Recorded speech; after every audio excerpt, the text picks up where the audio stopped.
வணக்கம். நான் உங்கள் பிரபு. நான் ஒரு MBA graduate.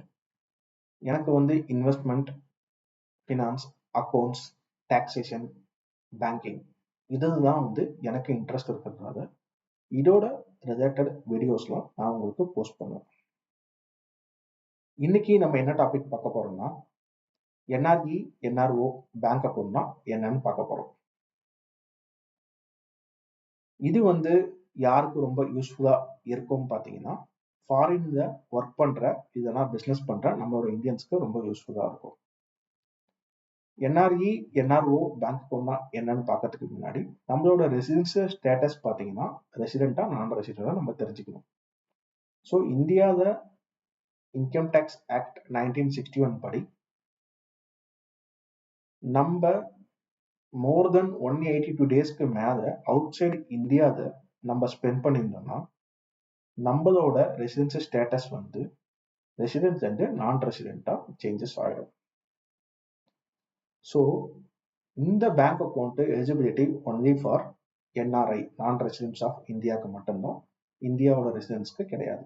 So NRO, NRE bank account only for non residents of India. So non resident of India நீங்கள் ஆயிட்டீங்க. ஸோ ஒன்ஸ் உங்களோட ரெசிடென்ஷியல் ஸ்டேட்டஸ் சேஞ்ச் ஆயிடுச்சுன்னா உங்களோட எக்ஸிட்டிங் பேங்க் அக்கௌண்ட்டை எக்ஸாம்பிள் உங்களுக்கு ஹெச்டிஎஃப்சி, ஐசிஐசிஐ, எஸ்பிஐ, உங்களுக்கு எந்த பேங்க் அக்கௌண்ட் இந்தியாவில் இருந்தாலும் அந்த எக்ஸிட்டிங் பேங்க் அக்கௌண்ட்டை must be converted to NRE or NRO saving அக்கௌண்ட்டா நீங்க கன்வெர்ட் பண்ணணும். Okay.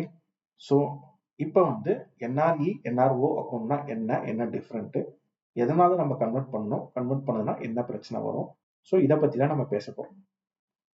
First of all, NRE அக்கௌண்ட்னா என்ன அப்படின்னு பார்த்தீங்கன்னா, நீங்க ஃபாரின் கரன்சி அந்த அக்கௌண்ட்ல டெபாசிட் பண்ணலாம், ஃபாரின் கரன்சி நீங்க வித்ட்ரா பண்ணலாம். இந்தியாவோட ஐஎன்ஆர் கரன்சி நீங்க டெபாசிட் பண்ண முடியாது, ஒன்லி வித்ட்ரா மட்டும் தான் பண்ண முடியும். எக்ஸாம்பிள், உங்களோட ரிலேட்டிவ், ஃபேமிலி மெம்பர்ஸ், ஃப்ரெண்ட்ஸ் இவங்களுக்கு தான் நீங்க மணி டிரான்ஸ்ஃபர் பண்ணலாம் உங்களோட என்ஆர்இ அக்கௌண்ட்ல இருந்து. பட் அவங்களோட பேங்க் அக்கௌண்ட்ல ஐஎன்ஆர் உங்களோட அக்கௌண்ட்டுக்கு டிரான்ஸ்ஃபர் பண்ண முடியாது. இந்தியாவில் உள்ள பேங்க் அக்கௌண்ட் இருந்து உங்களோட என்ஆர்இ பேங்க் அக்கௌண்ட்டுக்கு மணி டிரான்ஸ்ஃபர் பண்ண முடியாது. எதனாலனா இது ஒரு டாக்ஸ் ஃப்ரீ அக்கௌண்ட். அது மட்டும் கிடையாது, இந்த டாக்ஸ் ஃப்ரீ அக்கௌண்ட்ல உங்களுக்கு இன்கேஸ் நீங்க இந்தியாவில இருந்து மணி பேக் கொண்டு வரணும் ஃபாரினுக்குன்னா ரொம்ப ஈஸியா நீங்க கொண்டு வந்துடலாம். ஏன்னா இது டாக்ஸ் ஃப்ரீ அக்கௌண்ட்னால நீங்க போடுற பணத்தை திரும்பி ஃபாரினுக்கு ரொம்ப ஈஸியா கொண்டு வரலாம், எந்த ஒரு பிரச்சனையும் உங்களுக்கு வராது. தென் செகண்ட், என்ஆர்ஓ அக்கௌண்ட்னா என்னன்னா, என்ஆர்ஓ அக்கௌண்ட்ல பாத்தீங்கன்னா நீங்க ஃபாரின் கரன்சி டெபாசிட் பண்ணலாம், ஃபாரின் கரன்சி வித்ட்ரா பண்ணலாம், இந்தியன் ஐஎன்ஆர் டெபாசிட் பண்ணலாம், ஐஎன்ஆர் வித்ட்ராவும் பண்ணலாம். என்ன டிஃபரெண்ட்னா, என்ஆர்ஓ அக்கௌண்ட் எது கொடுத்துக்கிறாங்கன்னா இது டாக்ஸ் ஃப்ரீ அக்கௌண்ட் கிடையாது. இந்த அக்கௌண்ட் உங்களுக்கு இன்கேஸ் இந்தியாவில் ஏதோ இன்கம் சோர்ஸ் இருக்குது, எக்ஸாம்பிள் பார்த்தீங்கன்னா rent other income R dividend, இதை இன்வெஸ்ட்மெண்ட் பண்ணிக்கிறீங்க ஷேர் மார்க்கெட், மியூச்சுவல் ஃபண்ட்ஸில், அது டிவிடெண்ட்ஸ் வருது, இது உங்களுக்கு இன்ட்ரெஸ்ட் வருது, இந்தியாவில் உங்களுக்கு ஏதோ இன்கம் இருந்தால் கண்டிப்பாக நீங்கள் என்ஆர்ஓ அக்கௌண்ட் ஓப்பன் பண்ணியே ஆகணும். ஸோ இந்த என்ஆர்ஓ அக்கௌண்ட்டில் உங்களுக்கு இந்தியாவில் இன்கம் டேக்ஸ் ஃபைல் பண்ணணும். எல்லாரும் பண்ணணும்னு அவசியம் கிடையாது. உங்களோட ஆனுவல் இன்கம் அந்த ஃபினான்சியல் இயர்ல 4 லேக் மேல எக்ஸீட் ஆச்சுன்னா, இந்தியாவில் இன்கம் டேக்ஸ் ஆக்ட் 1961 அமெண்ட்மெண்ட் பண்ணிட்டே இருப்பாங்க. ஸோ இப்போ 4 லேக்கா இருக்குது, மேபி ஃபியூச்சர்ல சேஞ்ச் ஆகலாம். ஸோ அது மாதிரி உங்களோட ஆனுவல் இன்கம் இந்தியாவில் மோர் தென் 4 லேக் மேல ஆகும்போது நீங்க இன்கம் டேக்ஸ் ஃபைல் பண்ணணும். அதுக்கு உங்களோட என்ஆர்ஓ அக்கௌண்ட்டை மானிட்டர் பண்ணுவாங்க. ஸோ அதனால நீங்க டேக்ஸ் ஃபைல் பண்ற மாதிரி வரும்.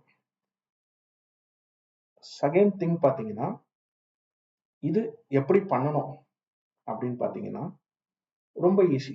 உங்களுக்கு ஐசிஐசிஐ, ஹெச்டிஎஃப்சி, எஸ்பிஐ பேங்க் இருக்குதுன்னா, எந்த பேங்காக இருந்தாலும் இந்தியாவில் எந்த பேங்க்ல இருந்தாலும் நீங்க யூஎஸ், கனடா, இல்லை துபாய், யூகே எங்க இருக்கிறீங்களோ அங்க உள்ள அதோட பிரான்ச்சை விசிட் பண்ணீங்கன்னா அவங்க உங்களை கைட் பண்ணுவாங்க எப்படி கன்வெர்ட் பண்ணணும். ரொம்ப ஈஸி. உங்களோட கம்பெனியோட விசா காப்பி, உங்களோட விசா காப்பியும் நீங்கள் என்ஆர்ஐக்கான ப்ரூஃபை நீங்கள் சப்மிட் பண்ணீங்கன்னா உங்களோட பாஸ்போர்ட் காப்பி உங்களோட விசா காப்பி கொடுத்தாவே அவங்க ஈஸியாக கன்வெர்ட் பண்ணுவாங்க. ஸோ இது கன்வெர்ட் பண்ணுறதுனால உங்களோட பேங்க் அக்கௌண்ட் நம்பரும் உங்களோட கஸ்டமர் ஐடியோ இது உங்களோட நெட் பேங்கிங் யூசர் பாஸ்வேர்டோ இது உங்களோட பிரான்ச்சோ எதுவுமே மாற போகிறது கிடையாது. ஜஸ்ட் உங்களோட அக்கௌண்ட் டைப்பை வந்து என்ஆர்ஓ ஆர் என்ஆர்இ சேவிங் அக்கௌண்ட்டாக சேஞ்சஸ் பண்ணுவாங்க, அவ்வளவுதான். மற்றபடி வேற எதுவுமே மாற போகிறது கிடையாது. ஸோ நீங்க இது மாதிரி சேஞ்சஸ் பண்ணிட்டீங்கன்னா உங்களுக்கு ஃபியூச்சர்ல எந்த பிரச்சனையும் வராது. ஆஸ் ஏ என்ஆர்ஐயா நான் வந்து மோர் தென் 2 இயர்ஸ்க்கு மேலே துபாயை ஒர்க் பண்றேன். ஸோ நான் என்னோட பேங்க் அக்கௌண்ட்டை வந்து என்ஆர்இ அண்ட் என்ஆர்ஓ அக்கௌண்ட்டா கன்வெர்ட் பண்ணிட்டேன். ஓகேவா? ஸோ நீங்களும் ஃபியூச்சர்ல ஏதாவது ஒரு பேங்க் அக்கௌண்ட் ஓப்பன் பண்றீங்கன்னா அதை வந்து என்ஆர்இ என்ஆர்ஓ அக்கௌண்ட்டா ஓப்பன் பண்ணீங்க. அதே மாதிரி எக்ஸிட்டிங் அக்கௌண்ட்டையும் கன்வெர்ட் பண்ணீங்கன்னா உங்களுக்கு ஃபியூச்சர்ல எந்த ஒரு ப்ராப்ளமும் வராமல் இருக்கும். தேங்க்யூ.